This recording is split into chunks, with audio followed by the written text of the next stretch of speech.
Track and Field was the earliest game of its type that I ever played as a kid. I mean, sure, there were loads of games like this eventually, like Hypersports, Decathlon, Summer Games, etc. But this was the first. In fact, this was even before we had a proper joystick in the house. My brother still had 2 of the old Atari joysticks, and neither of them had those little suckers on the bottom of them. If I remember correctly, we had one of those CX40s, and the other was an Atari Proline CX24, and these were definitely not ideal for this type of game. In fact, it wouldn't surprise me if they both got broken from this game. Either this or Decathlon anyway, but they didn't last long. The concept behind each of the 6 events: 100 metres, 110 metres hurdles, long jump,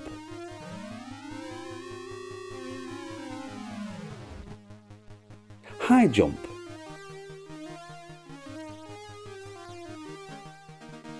javelin,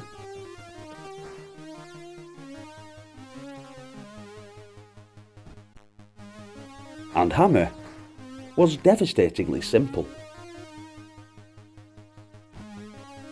The demands of the game were around 80% physical and still retain an impressive ability to damage wrists, devastate buttons and joysticks as mentioned, and above all, joyfully entertain. To begin with, the 100-metre sprint keeps things simple if you can avoid a false start. The faster you alternately waggle the joystick left and right, the faster you run. The faster you run, the more chance you have of winning. It sounds straightforward, but waggling the stick at extraordinary velocity is akin to triggering a self-imposed epileptic fit. It takes a special kind of gamer to warm to the task.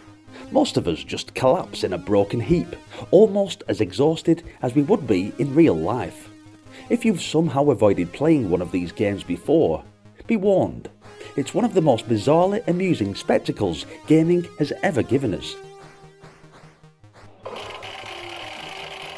The long jump, meanwhile, is no less frenzied, but requires a fair bit more skill. Not only are you tasked with waggling as fast as you can, but you must time the moment of your jump and its subsequent angle by pressing and holding the fire button for a split second as you approach the line. Time it just right and you'll get somewhere near the desired 45-degree angle. Jump at a crazy angle, too early or over the line, and things won't go quite so well. Elsewhere, the Javelin Throw repeats the long jump, run, set, angle formula almost exactly, while the 110-metre hurdles require alternately sprinting and timing jumps. Frantic stuff. In the original arcade game, you used 2 run buttons, or a trackball in later units that replaced buttons damaged from overuse, and 1 action button to control an athlete. Great game, and I loved the synthesized speech in the arcade versions too. Pretty iconic. The time, 11.32 seconds. As those crowd noises were pretty distinct, especially when walking around an arcade and you could hear it blaring from the machine. Thanks for watching, guys. Was this the game you first destroyed one of your Commodore 64 joysticks on? Which joystick was the best for these treacherous joystick wagglers? Hit the like button and let me know in the comment section.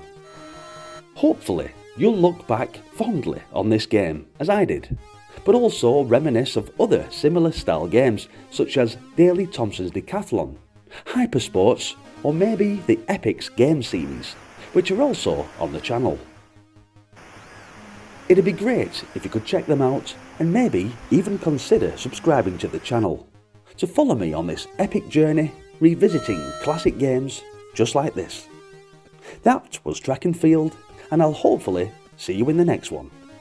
Until then, bye for now.